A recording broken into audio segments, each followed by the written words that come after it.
Good morning, everyone. A very good morning to all of you, बच्चों. I am back on the Creatrix YouTube channel with the Electrical Machine Problem Series. और हम आ गए हैं lecture number 44 में, जिसमें हम बात करेंगे आज बच्चों speed control of induction motor के बारे में. तो हम लोग किस बारे में बात करने वाले हैं? Speed control of induction motor के बारे में. यहाँ पे हम लोग देखेंगे कि किस टाइप के क्वेश्चन स्पीड कंट्रोल पे फ्रेम हो सकते हैं और कैसे आप उन्हें इजीएस्ट वे में टैकल कर सकते हैं. ये सारी बातें सीखेंगे आप इस लेक्चर में. तो तैयार हो जाओ एकदम शानदार जानदार जबरदस्त सेशन के लिए. बहुत मजा आने वाला है और लर्निंग एकदम नेक्स्ट लेवल होने वाली है. चलिए, तो let me first start by introducing my self. My name is Ankit Goyal. I got AIR1 twice in GATE in 2014 and 2018. I was awarded gold medal by President of India himself in the year 2013 when I graduated from IIT. Till date, I have trained over 2 lakh students for GATE and DSC and I am currently working as a director at an academy for GATE department. अब मेरे बारे में ये सारी बातें तो बहुत से बच्चे जानते हैं, लेकिन बच्चों मैं कहता हूँ इंपॉर्टेंट क्या है. इंपॉर्टेंट ये बात है, ये जो हमारी अनअकैडमी टीम है, क्रिएट्रिक्स टीम है, they work really hard in order to make sure जो हमारे स्टूडेंट्स हैं वो हर कंपटीशन में सबसे आगे रहें. जिस किसी एग्जाम को टारगेट करें, ना सिर्फ उसे क्रैक करें बल्कि चकनाचूर कर दें, धुआं कर दें, टॉप रैंक्स के साथ क्रैक करें एग्जाम को. और इसी के लिए बेटा इतने इनिशिएटिव आते हैं आपके पास, ना सिर्फ यूट्यूब के माध्यम से बल्कि अनअकैडमी ऐप के थ्रू भी.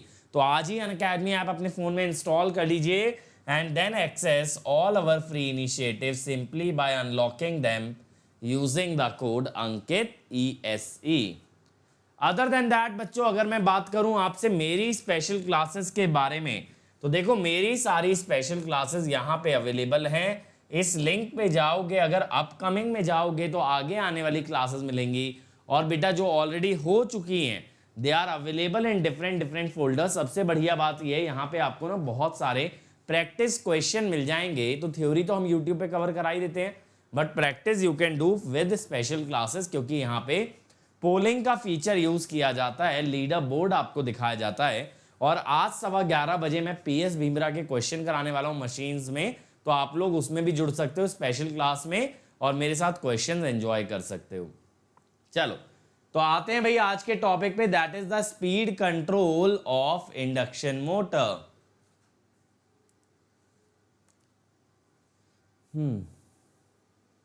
हाँ ठीक है बेटा, बिना नोट्स बनाए भी पढ़ सकते हो, कोई दिक्कत नहीं है, लेकिन शॉर्ट नोट्स जरूर बना लेना. चलो, फर्स्ट क्वेश्चन भाई. A 3-phase induction motor with a synchronous speed of 1000 RPM develops 5 horsepower at 935 RPM. What is the stator input if stator loss is 400 watt? Okay.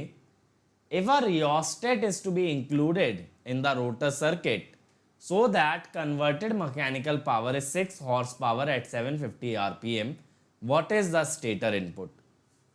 अब देखो, ये जो है प्रॉब्लम, ये पावर फ्लो से रिलेटेड है for induction machine. अब आपको मैकेनिकल डेवलप पावर दे रखी है, स्टेटर के लॉसेस दे रखे हैं, और आपसे ये पूछ क्या रहा है स्टेटर का इनपुट. तो बेटा सबसे पहले यहां पे फर्स्ट पार्ट की अगर बात करें तो हम स्लिप निकाल लेते हैं. 1000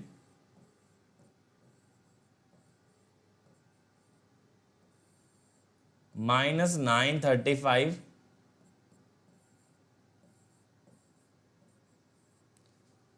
अब ये जो मैकेनिकल डेवलप पावर है ये बोली है 5 हॉर्स पावर.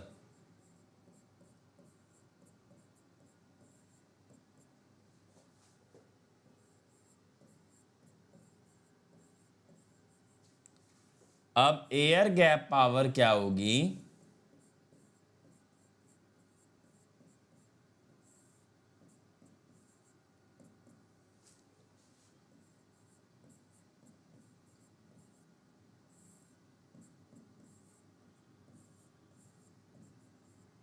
ये होगी 3730 ओवर 1 माइनस S.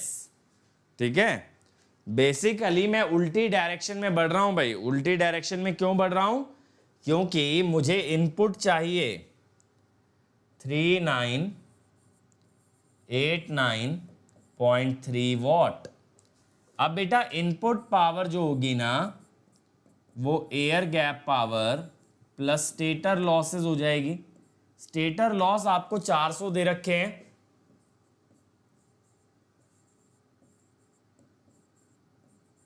ये आ गया, ठीक है। अब ऐसे ही देखो अगले पार्ट में पावर चेंज कर दी, स्पीड चेंज कर दी और स्टेटर के लॉसेस बदल दिए। सिमिलर क्वेश्चन है बेटा, एकदम एकदम सिमिलर क्वेश्चन है, बस इन्होंने क्या किया है ना, थोड़ा सा डेटा आपको बदल के दे दिया है। अब की बार जब आप स्लिप निकालेंगे 750 आरपीएम स्पीड है, तो 1000 माइनस 750 बाय 1000,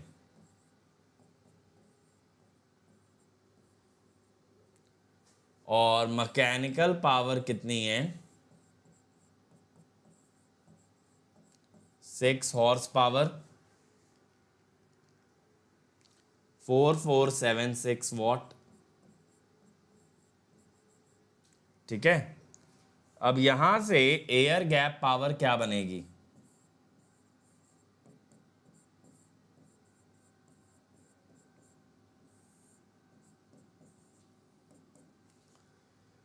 ठीक है, डिवाइडेड बाय 5968। अब लेकिन बेटा स्टेटर के लॉसेस भी डबल हो गए हैं, तो जब आप इनपुट पावर लिखोगे ना air gap power plus stator losses, तो स्टेटर लॉसेस 400 की जगह 800 यूज करोगे,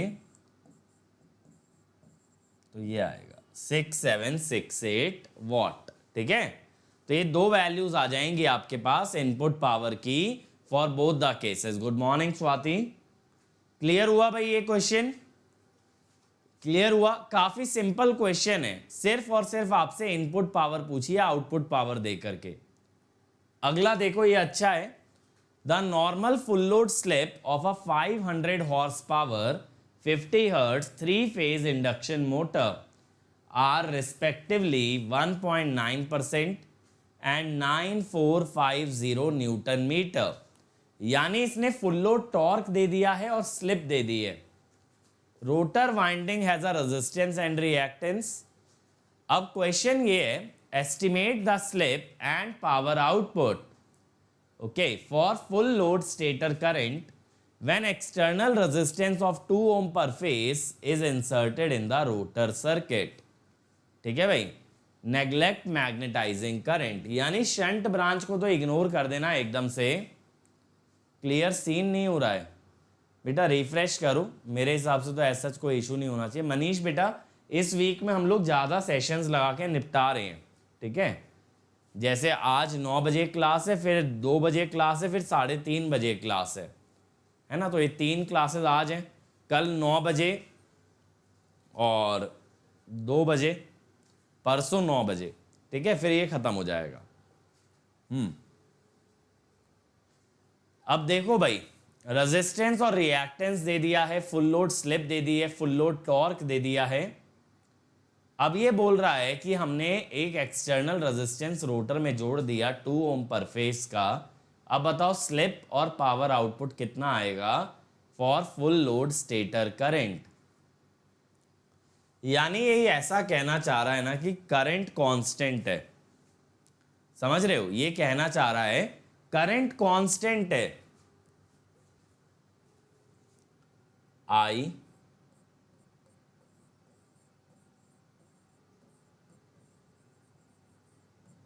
इज कांस्टेंट, ठीक है। अब भाई अगर ऐसी बात है तो एक सिंपल सी बात समझिएगा,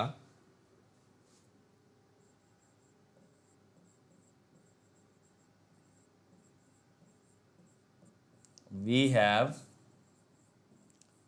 not changed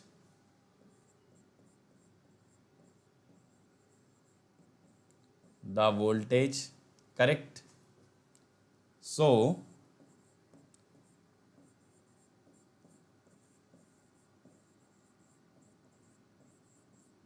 impedance must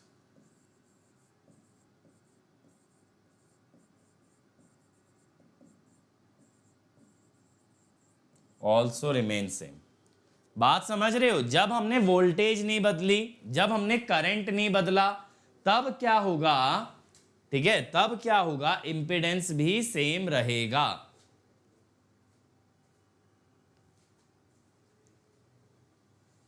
चलो बहुत ही बढ़िया, क्योंकि इंपेडेंस सेम रहेगा तो इस वजह से हम क्या कह सकते हैं, देखो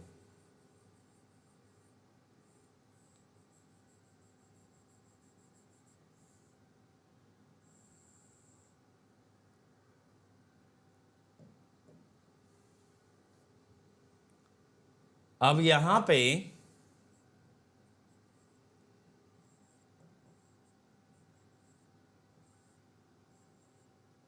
ऐसा होगा। अब लेकिन जब आपने एक्सटर्नल रेजिस्टेंस लगा दिया रोटर में,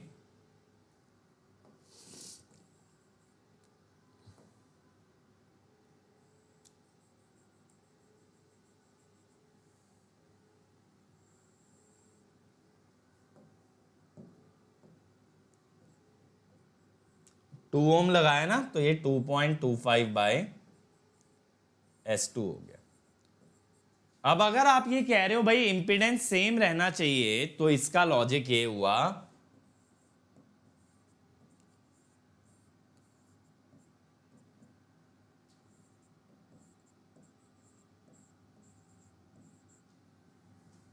अब यहां से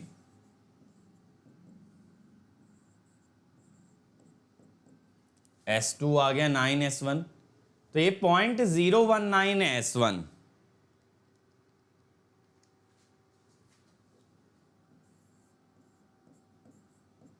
.171 ये आ गया। अब पावर आउटपुट की बात हो रही है बेटा। पावर आउटपुट कैसे निकालें सर? पावर आउटपुट के लिए आप क्या कर सकते हो, यहां पे हमें पहले टॉर्क दे रखा था, ठीक है, लेकिन हमें स्पीड कहीं नहीं दी, फ्रीक्वेंसी दे रखी है,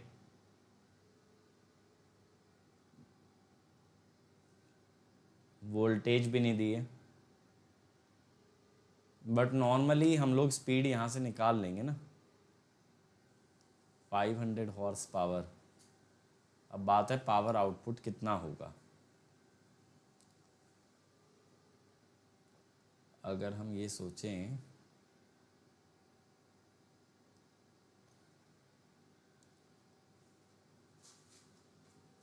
what I am thinking is कि पावर इनपुट तो सेम ही रहेगा, पावर आउटपुट में पहले 1 - S करके जो पावर आ रही थी, हाँ तो देखो इसको ऐसे सोच सकते हो यार,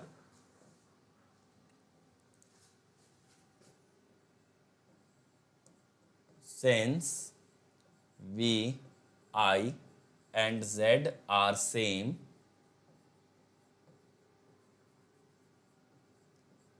power input is same।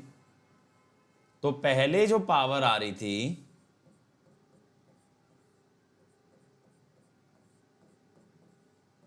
वो ये आती, अब जो आएगी वो ऐसे आएगी। देखो कभी भी ना अपनी मर्जी से मत मान लेना इनपुट पावर सेम है, ठीक है, उसके पीछे कोई लॉजिक होना चाहिए। कई बच्चे क्या गलती करते हैं, अपने मन से मान लेते हैं एयर गैप पावर सेम और फंस जाते हैं फिर क्वेश्चन में। अब देखो ये तो 500 थी,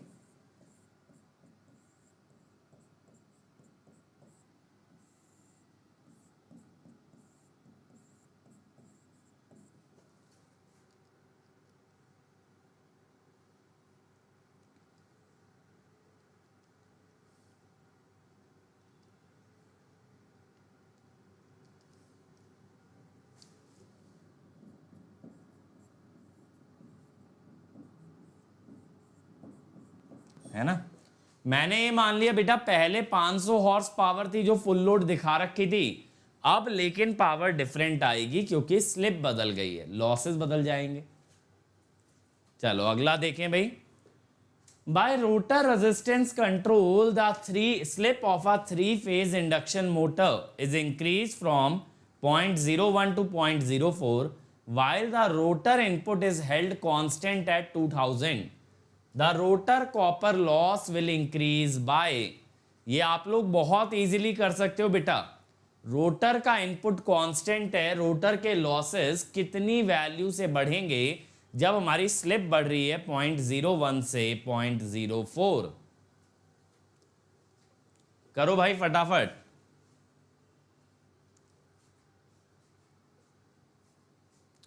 थैंक यू अपूर्व बेटा. आई होप कि आपको फायदा हुआ हो नेटवर्क की सीरीज से.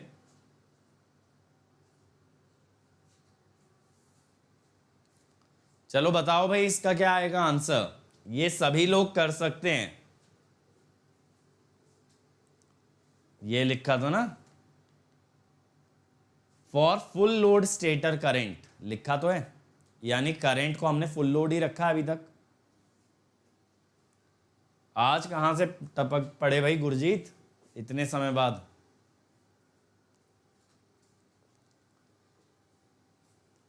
और पिछले वाले क्वेश्चन में तो दिखाया करंट कांस्टेंट लिखा तो था full load.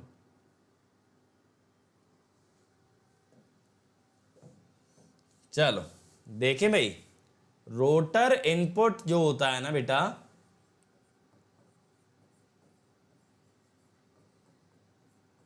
This is actually air gap power.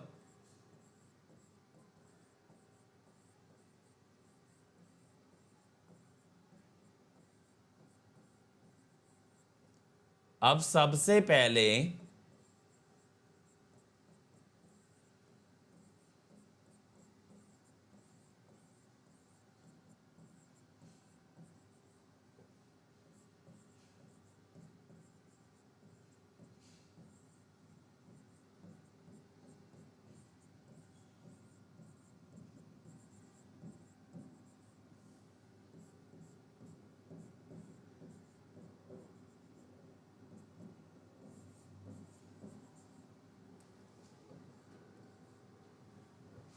ठीक है, द आंसर इज 60 वॉट. बहुत इजी है.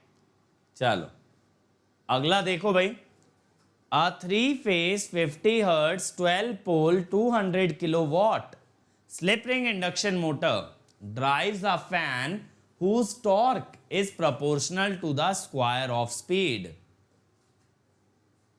At full load, the motor slip is 0.045. The rotor resistance between two slip ring is 61 milliohm. ठीक है. What resistance should be added in the rotor circuit to reduce the speed to 450 RPM? अब देखो ये चीज एक अच्छे question में count होती है, क्योंकि यहां पे ना लोड की कैरेक्टरिस्टिक्स के बारे में भी बात आ गई. आपको फैन लोड बता दिया जहां पे कि टॉर्क प्रोपोर्शनल है स्क्वायर ऑफ द स्पीड के. अब बात को समझिएगा, यहां पे क्या करते हैं.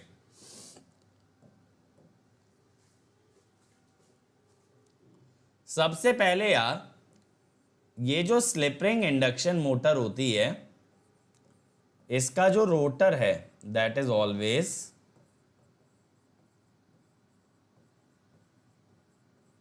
Star connected. ठीक है, तो यहां पे क्या होता है बेटा, स्टार के कारण rotor resistance is measured by 2.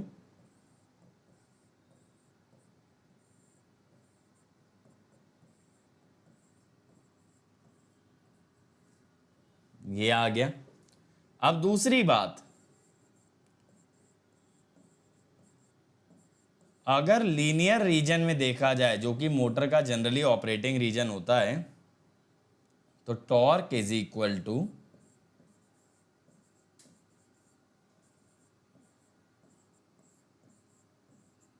ये होता है.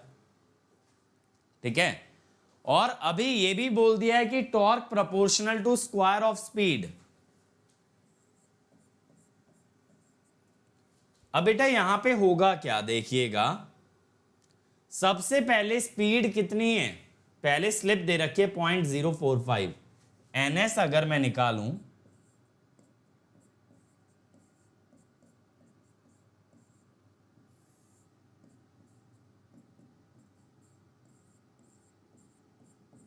तो नई स्लिप कितनी होगी भाई?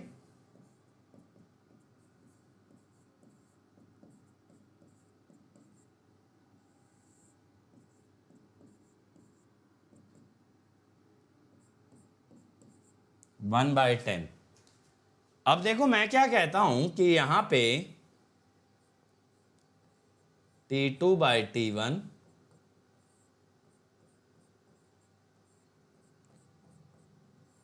अब यार इस फॉर्मूले में 3 कांस्टेंट है, ओमेगा SM कांस्टेंट है, वोल्टेज कांस्टेंट है, तो मैं लिखूंगा S2/R2 plus R external,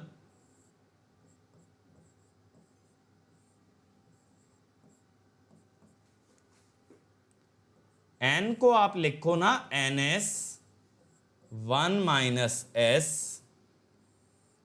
NS1 minus S।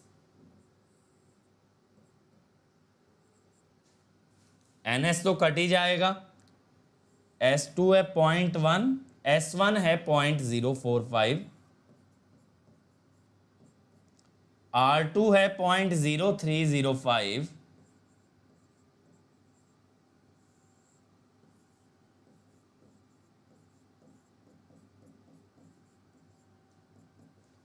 S2 0.1 तो 0.9 का स्क्वायर, 0.045 0.955 का स्क्वायर। अब यहां से निकल जाएगा, देखो आ रही। तो इस टाइप के क्वेश्चन भी बन सकते हैं बेटा इंडक्शन मोटर में, जैसे डीसी के अंदर होता है ना, अलग अलग प्रकार के टॉर्क दे रखे होते हैं, ऐसा भी बन सकता है।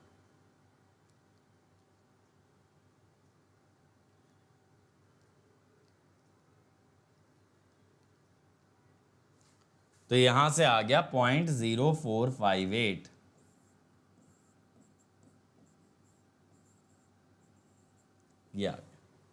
ठीक है, इजी है, ज्यादा डिफिकल्ट नहीं है। एक आपको मोटर का टॉर्क पता होना चाहिए लीनियर रीजन वाला, और एक लोड की कैरेक्टरिस्टिक, जैसे यहां पे दे दिया torque proportional to square of speed, और दोनों इक्वेशंस को साथ में यूज करके we can derive any parameter desired.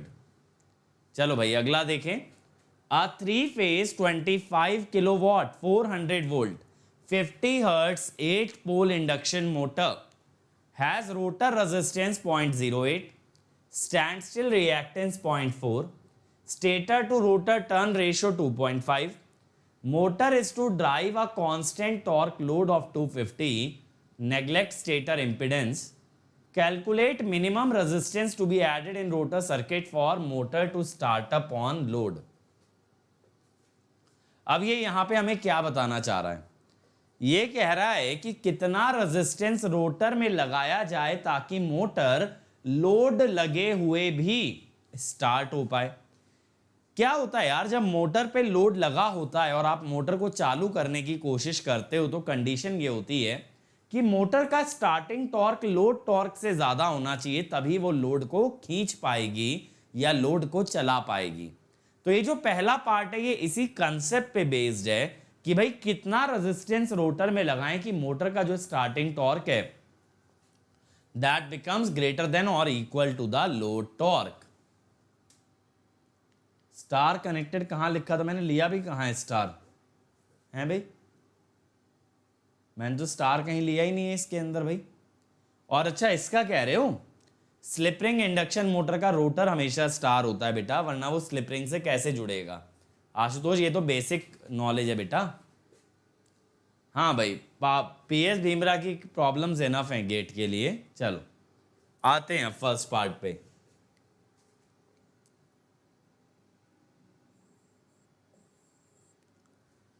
अब हम क्या कहते हैं, for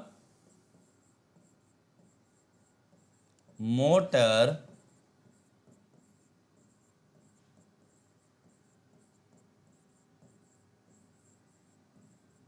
to start on load,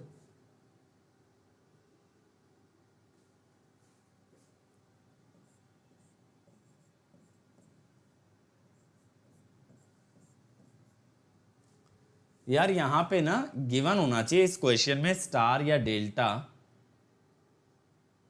नहीं गिवन है, वैसे तो डेल्टा ही लेते हैं, फिर भी चलो मैं तुमको दे देता हूं, यहां पे डेटा गिवन होना चाहिए, ठीक है।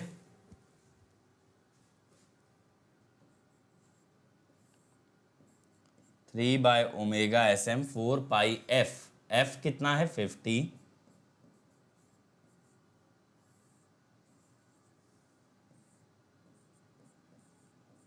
अब देखो आप क्या करो ना, ये वोल्टेज को रोटर पे ले आओ।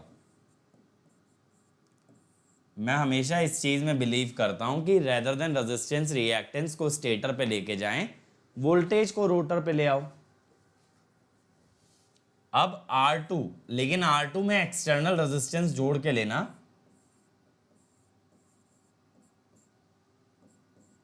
स्लिप तो 1 लोगे स्टार्टिंग पे,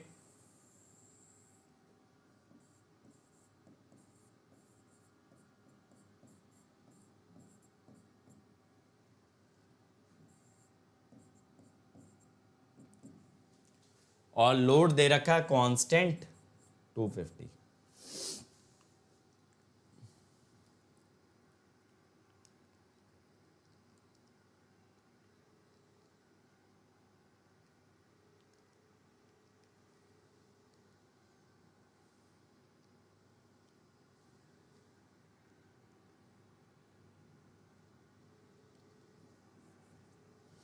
.766,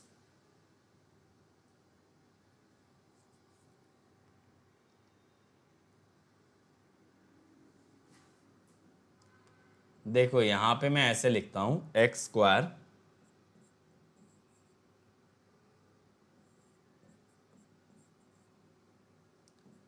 अब सर ये x क्या है, x है बेटा ये 0.08 प्लस आर, इसको मैंने x बोल दिया है, ठीक है। 0.08 प्लस आर वाला जो पूरा ब्रैकेट है उसे मैंने x बोल दिया है।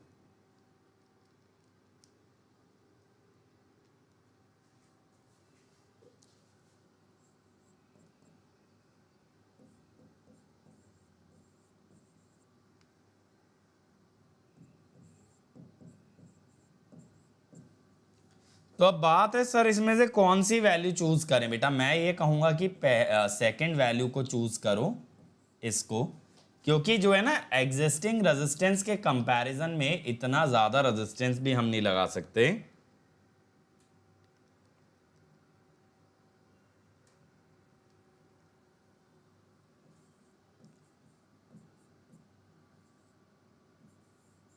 ये आ गया, तो ये आ गया भाई एक्सटर्नल रेजिस्टेंस, ठीक है। यहां पे मैं लिख भी देता हूं x क्या लिया है मैंने, हाँ। अब अगले पार्ट में क्या जानना चाह रहा है, ये कह रहा है मोटर कितनी स्पीड पे घूमेगी अगर जो रेजिस्टेंस लगाया है ये सर्किट में छोड़ दिया जाए, और दूसरा कंडीशन कह रहा है अगर ये सर्किट में से हटा दिया जाए। अब सर ये कैसे करें बेटा, ऑपरेटिंग रीजन हमेशा लीनियर रीजन होता है, तो अगर आपको बी पार्ट करना है तो आप क्या कर सकते हैं,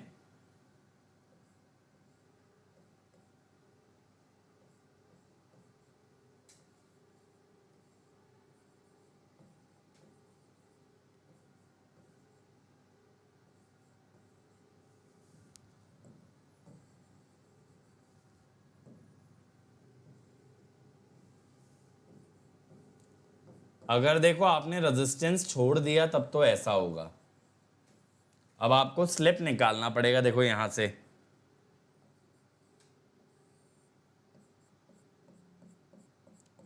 जब भी तो स्पीड आएगी 4 पाई f/p s v square, v कितना है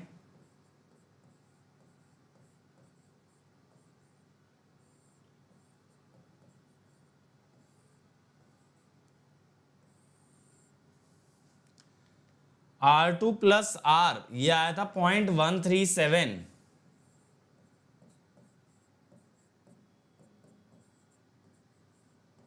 अब देख लेते हैं ये कितना आ रहा है भाई यहां से,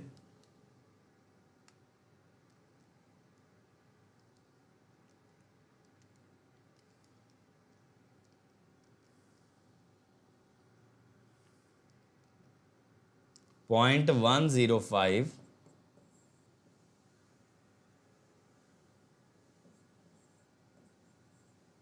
ठीक है, 0.105 आ गया।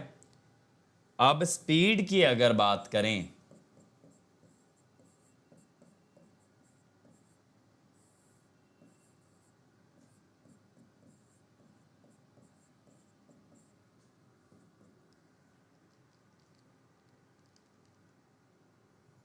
(671.2 RPM।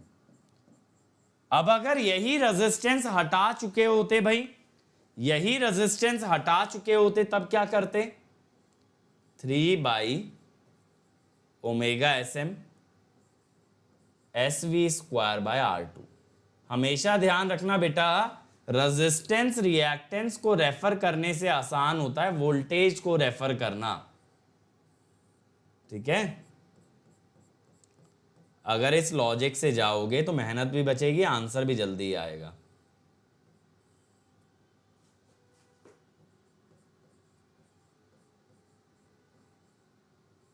और वोल्टेज हमेशा पर फेज ली जाती है, ये बात का भी ध्यान रखें।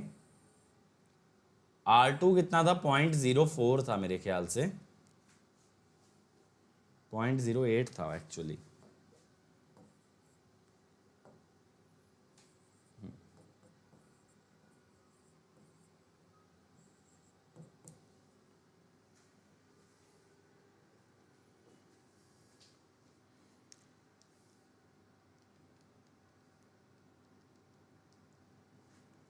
.0613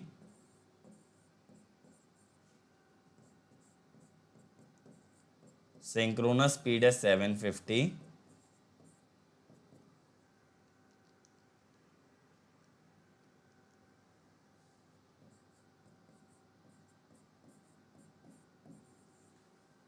(704 RPM), ठीक है।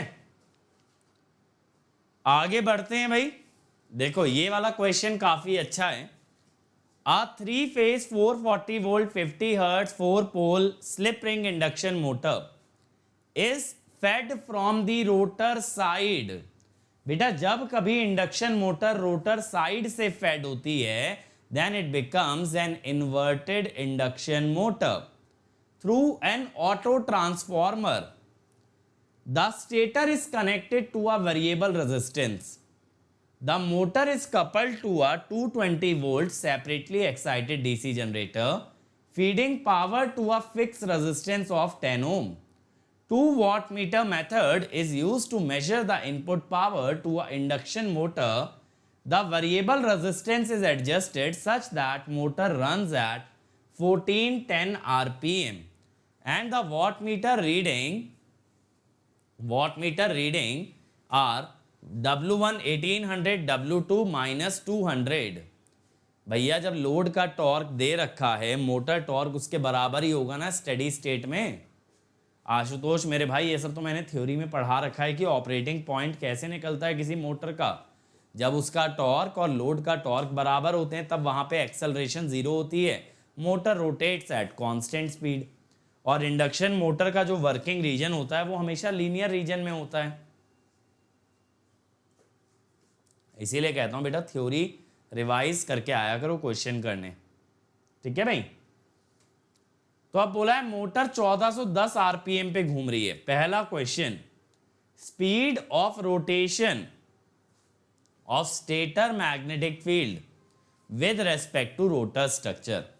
अब देखो यार, सबसे पहली चीज जो रिकॉग्नाइज करनी है, जब इसने ये बोल दिया ना fade from rotor side,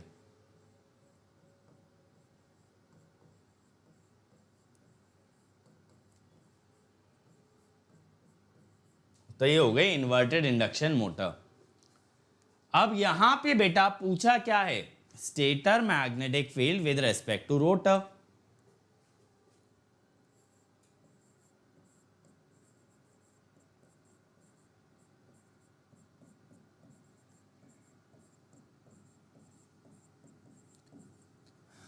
stator और रोटर की मैग्नेटिक फील्ड एक ही साथ घूमती हैं, तो बात तो बराबर है। Stator magnetic field with respect to rotor बोलूं या rotor magnetic field with respect to rotor बोलें, बात बराबर है क्योंकि दोनों एक साथ घूमती हैं।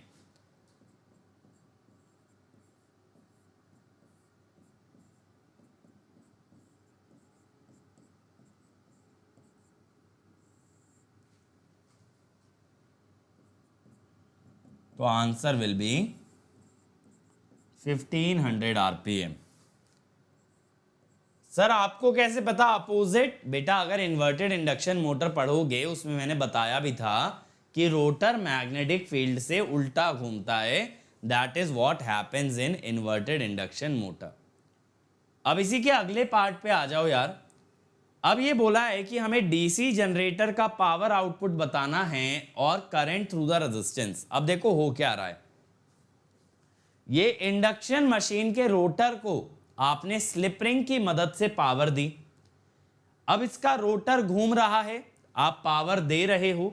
ये जो रोटर घूम रहा है ये मैकेनिकल पावर दे रहा है डीसी जनरेटर को, यानी induction motor is behaving like a prime mover for a DC generator. अब डीसी जनरेटर क्या करेगा, उस मैकेनिकल पावर से डीसी आउटपुट जनरेट करके वो इस रेजिस्टेंस को देगा। तो यानी कि रेजिस्टेंस को डीसी पावर मिलेगी, सप्लाई आएगी इंडक्शन मोटर के रोटर पे, उसकी मैकेनिकल पावर जाएगी डीसी जनरेटर में और डीसी जनरेटर रेजिस्टेंस को पावर दे देगा। तो अब हम कहते हैं अगर मोटर का इनपुट पावर लेना है तो ये 2 वॉट मीटर मेथड से आ जाएगा 1800 और -200 से 1600। यही बनेगी एयर गैप पावर क्योंकि सभी लॉसेस इग्नोर करने के लिए बोला गया है। बेटा कभी भी इंडक्शन मोटर में कोई भी लॉस इग्नोर कर देना, कभी भी एसपीजी नहीं चेंज करोगे, एसपीजी नहीं चेंज करोगे। बात क्लियर है? तो एसपीजी हमेशा रहेगा, उसको कभी जीरो नहीं मान सकते आप। अब यहां पे हम लोग क्या कहें, यहां पे हम लोग क्या कहते हैं, स्लिप निकालते हैं। शुभम बेटा एक बार मुझे टेलीग्राम पे क्वेश्चन भेज देना ताकि मैं कॉन्टेक्स्ट समझ पाऊं कि तुम किस कॉन्टेक्स्ट में क्लेम करना चाह रहे हो।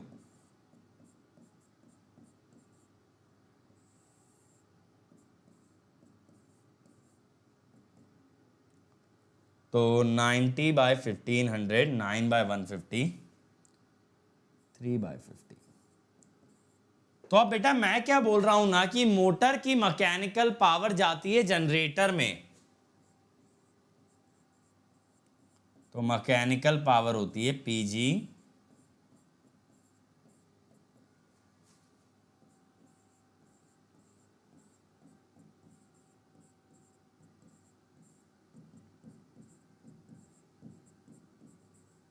ये आया।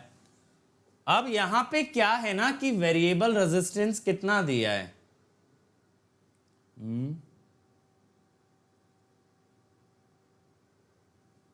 ये मेरे ख्याल से 10 ओम रहता है, इसकी वैल्यू मिस हो गई है। अब जनरेटर में भी देखो कोई लॉस नहीं आएंगे, तो जनरेटर में जब मोटर 1504 दे रही है ना तो जनरेटर भी आगे 1504 वॉट ही पावर दे देगा। लॉसेस इग्नोर करने बोला है। पावर I²R होती है, उस लॉजिक से अगर करंट निकालोगे 12.26 सी। ईशा का आंसर एकदम सही है। टेलीग्राम में मुझे पर्सनल मैसेज भेज देना, आई लुक एट इट। ठीक है, चल अगला देखें भाई। आ 10 kilowatt 50 hertz 3 phase induction motor develops rated torque at 1440 rpm. In case the load torque is reduced to half, find the motor speed. Assume linear torque slip characteristic. The new motor speed is.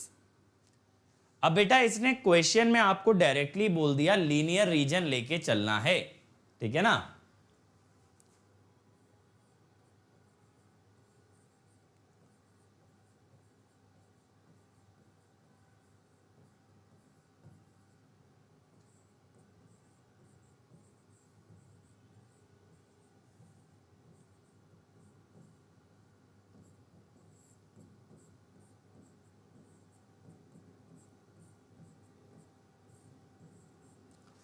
Torque अगर आधा किया है, torque slip के proportional है, slip भी आधा हो जाएगा। अब स्लिप पहले कितना था भाई, और देखो आप स्पीड देख के डायरेक्टली भी बता सकते हो कितना ns रहा होगा। बहुत बार जो है ना 120 f/p यूज ही नहीं करना पड़ता है। तो अब मैं कहता हूं स्लिप नया कितना हो गया,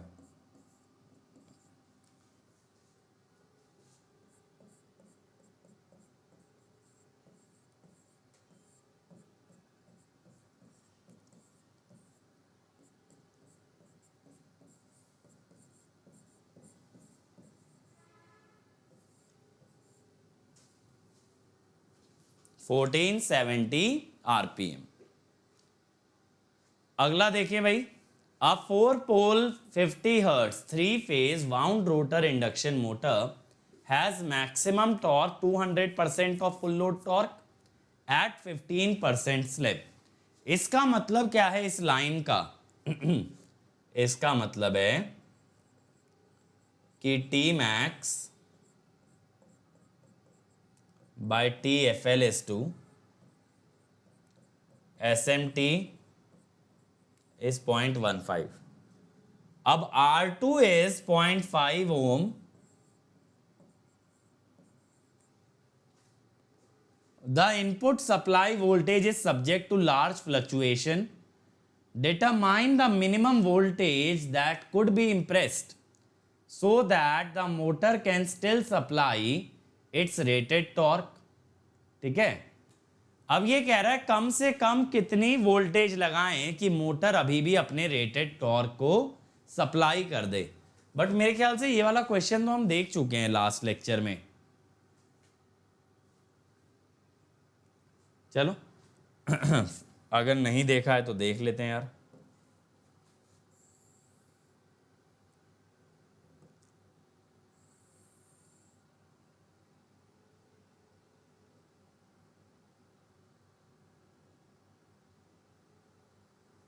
तो देखो द पॉइंट इज कि कैरेक्टरिस्टिक कुछ ऐसी हैं।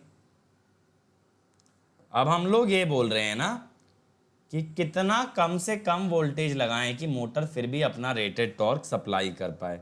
अब इस बात का क्या मतलब है,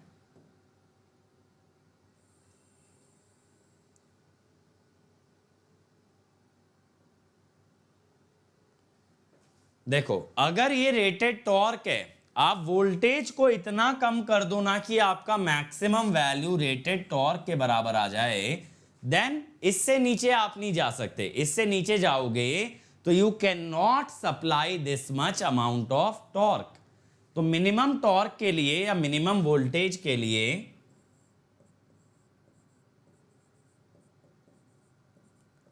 फॉर मिनिमम वोल्टेज Tmax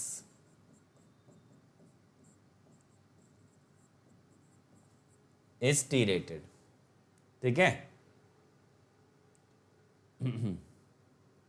अब Tmax पहले था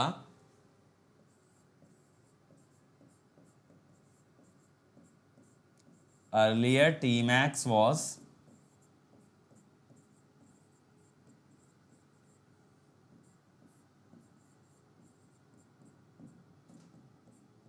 यानी हाफ हो गया है।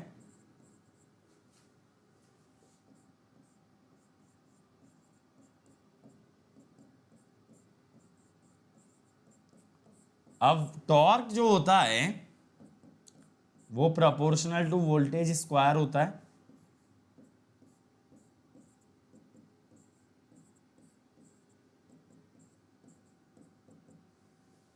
कितना था पहले, तो इतना ही आ जाएगा, v dash equal to v/√2। Value दे ही नहीं रखी है।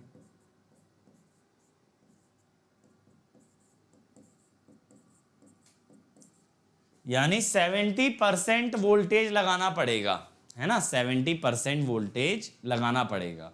और ये पहले भी हो चुका है। अगला पूछा था इसने कि फुल लोड टॉर्क स्टार्टिंग पे चाहिए। अब full load torque maximum torque ही है, वही आपको स्टार्टिंग पे चाहिए। तो आप क्या बोलोगे, R2 plus R external equal to X2। X2 कैसे निकालोगे, ऐसे,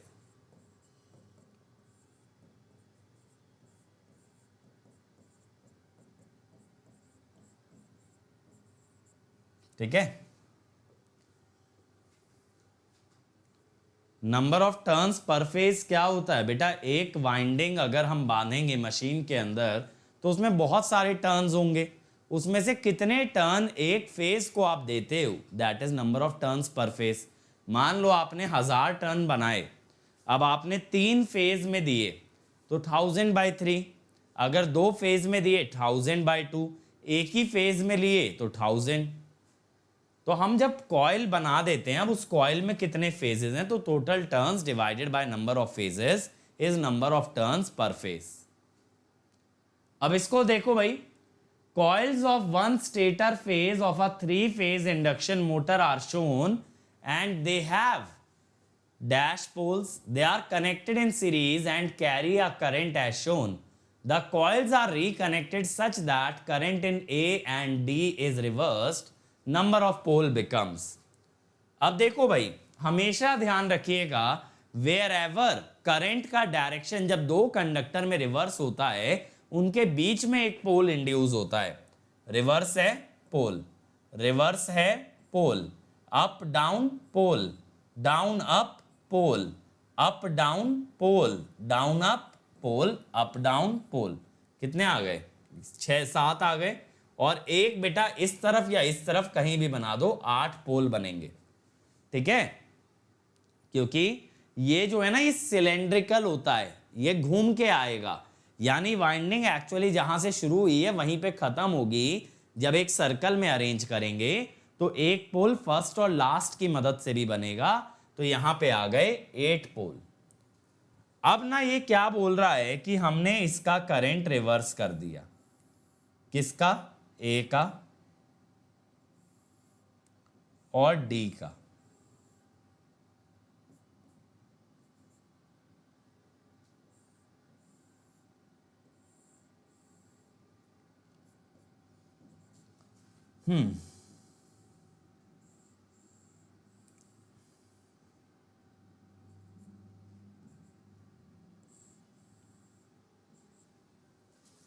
ए और डी का मैंने रिवर्स कर दिया है करंट। अब यहां तो कोई पोल नहीं आएगा, सेम डायरेक्शन में करंट, पोल, देन पोल, देन पोल, नो पोल, पोल, नो पोल। कितने पोल बन गए, 4। तो आंसर इज ए, ठीक है। हमेशा ध्यान रखिएगा, हमेशा बेटा बेसिक ध्यान रखिए, whenever two conductor carry current in opposite direction there is a pole formed between them। संतोष बेटा, मेरा आप डीसी मशीन का लेक्चर देखिए, उसके अंदर मैंने बताया भी है, चाहे रिसेंट मैंने मैराथन ली थी वो देख लो, उसके अंदर भी मैंने बताया। एक टर्न में 2 कंडक्टर होते हैं, तो अगर 100 कंडक्टर माने 50 टर्न, क्योंकि हर एक टर्न के अंदर 2 कंडक्टर होते हैं, इसलिए Z/2 करना पड़ता है। चल अब देखो यार, जो लोग प्लस पे नहीं है वो लोग प्लस पे आ सकते हैं, क्योंकि यहां पे मिलेंगी नेक्स्ट लेवल की लाइव क्लासेस, जहां टीचर से लाइव आप ऑडियो के थ्रू बात कर पाएंगे और अपने डाउट्स और अच्छे वे में क्लियर कर पाएंगे, एक एक कंसेप्ट की बारीकी को ज्यादा डिटेल में समझ पाएंगे। और यहां आपको कॉम्प्रिहेंसिव के साथ मिलेंगे क्रैश कोर्स। ना सिर्फ इतना, daily assignment, weekly test, test series, और बेटा सबसे बढ़िया बात है यहाँ पे आस्क का डाउट फीचर, जिसके अंदर आपके सारे डाउट्स आंसर किए जाएंगे। आपको बस क्वेश्चन की पिक पोस्ट करनी है और आपको उसका वीडियो सोल्यूशन बना के दिया जाएगा। और अगर आपको और ऊंची उड़ान भरनी है तो गो विद आइकॉनिक, वहां ये सब के साथ मिलेगा पर्सनल कोच जो पूरा स्टडी प्लानर बनवाएगा। टीचर्स आपको गाइड करेंगे in the study booster session, test analysis दिया जाएगा, स्टडी मटेरियल, और एक डेडिकेटेड डाउट क्लियरिंग इंस्ट्रक्टर रहेगा, जिससे आप जब मन चाहे तब डाउट पूछ सकते हो। बस आपको ये ध्यान रखना है अनअकैडमी ज्वाइन करते वक्त कोड यूज करना अंकित ESE, जिससे मिलेगा इमीडिएट डिस्काउंट और आप आ जाओगे मेरी पर्सनल गाइडेंस में, ठीक है। और मेरा पावर सिस्टम का कॉम्प्रिहेंसिव कोर्स आ रहा है बच्चों 8 सितंबर 7 AM, ठीक है। तो यहाँ डेली 3 घंटे क्लास चलेगी आपकी, आधे घंटे का ब्रेक दिया जाएगा, हर रोज असाइनमेंट मिलेगा, हर संडे टेस्ट होगा, सारे डाउट आंसर किए जाएंगे, 1000 से ज्यादा क्वेश्चन होंगे, हैंड रिटन नोट्स होंगे। और मजा तब आएगा जब हम लोग ऑडियो कॉल पे कंसेप्ट को समझेंगे, तो बहुत ज्यादा इंटरेस्टिंग, बहुत ज्यादा फन होता है। आप लोगों को रोज मुझसे लाइव इंटरेक्ट करने मिलेगा in this comprehensive course on power system. और ये नए बैचेस आ रहे हैं बेटा, crack GATE 2022 batch A, Arohan for GATE 2023 for electrical as well as EC, और ईएससी एस्पायरेंट्स के लिए ईएससी टेक्निकल का बैच ए स्टार्ट हो रहा है for both electrical and ECE. इसके अलावा बेटा जैसा मैंने बताया, आस्क का डाउट फीचर आ चुका है, जहां आप अनलिमिटेड डाउट पूछ सकते हो, किसी भी समय पूछ सकते हो। बस आपको पिक अपलोड करनी है क्वेश्चन की और उसका आपको आंसर दिया जाएगा in the form of video solution. अगर वही क्वेश्चन और बच्चों ने पूछा है तो इमीडिएट आपको आंसर मिल जाएगा, अदरवाइज कुछ देर बाद उसका वीडियो सॉल्यूशन आपको क्रिएट करके दिया जाएगा। और अभी अनअकैडमी ज्वाइन करने पे बेटा 6 मंथ्स पे 3 मंथ्स का एक्सटेंशन मिल रहा है, तो आप ईएससी प्रीलिम्स के साथ साथ ईएससी मेंस भी टारगेट कर सकते हो, ठीक है। तो यहाँ 42% की आपकी कॉस्ट सेविंग हो रही है बेटा, इसीलिए बिना सोचे समझे जल्दी से ज्वाइन कर जाओ। कोड आप जानते ही हो, अंकित ESE। और अगर अनअकैडमी ज्वाइन करते हो, आई विल रिकमेंड कि 2 ईयर का सब्सक्रिप्शन लिया जाए, क्योंकि यहां आपको मैक्सिमम बेनिफिट मिलता है। आप मल्टीपल एग्जाम क्रैक कर सकते हो, और कोई भी एवरेज स्टूडेंट को बेसिक से एडवांस तक कंसेप्ट लेके जाने के लिए बेटा 1 साल से ज्यादा टाइम लगता है। और आज की डेट में मल्टीपल अपॉर्चुनिटीज आती हैं, इसीलिए very very necessary that you join for 2 years. और इससे भी बेटर होता है 2 ईयर आइकॉनिक, क्योंकि यहाँ पे आपको जिस लेवल पे गाइडेंस मिलती है, ना सिर्फ आप एग्जाम फोड़ते हो, इंटरव्यू भी फोड़ोगे, और हमेशा मोटिवेशन बना रहेगा, सेल्फ स्टडी भी बढ़िया तरीके से कर पाओगे। मैं जानता हूं ये अमाउंट हाई लगता है बच्चों, लेकिन इसको एज अ इन्वेस्टमेंट देखो अपने करियर में, कि इसका मैनी टाइम्स आप लोग अर्न कर सकते हो अगर आपने 2 साल मेहनत कर ली। बस आप यहाँ पे अंकित ESE कोड लगा के ज्वाइन कर जाना। मैं ये भी जानता हूं हर एक के लिए इजी नहीं है इतना बड़ा फैसला लेना, इसीलिए अनअकैडमी इसको इजी बनाता है, आपको EMI का ऑप्शन अवेलेबल कराता है, और इसके साथ साथ आपको प्रोवाइड कराता है एजुकेशन लोन, तो आप वो भी ले सकते हो, ठीक है भाई। और स्पेशल क्लासेस अटेंड करो भाई, आज 11:15 बजे है, जिसमें PS बीमरा के क्वेश्चन कराऊंगा रोटेटिंग मशीन के, तो मुझे फॉलो कर लेना ताकि नोटिफिकेशन आता रहे। वहां पे हम कराते हैं बेटा पोलिंग, जिसमें आपको एक्चुअल फन होता है, एक्चुअली आप कंपीट करते हो, आपको रैंक दी जाती है, और आप वहां पे रेज हैंड करके एजुकेटर से बात भी कर सकते हो। मेरी आज की स्पेशल क्लास 11:15 बजे है, मेरे स्पेशल क्लास के लिंक पे आपको मिल जाएगी इन द अपकमिंग सेक्शन। ये मेरा अनअकैडमी प्रोफाइल है, मुझे फॉलो भी कर लोगे तो भी नोटिफिकेशन आ जाएगा। And this is the Telegram channel, जहां पे हम कराते हैं daily quizzes. So thank you everyone, like share subscribe जरूर करें, और कमेंट करें वीडियो के नीचे वीडियो कैसा लगा। अब मिलेंगे 11:15 बजे स्पेशल क्लास में, और फिर से 2 बजे मिलेंगे स्पीड कंट्रोल के कुछ और क्वेश्चंस के साथ। तब तक ऐसे मचाते रहो, फोड़ते रहो, लेट्स क्रैक इट।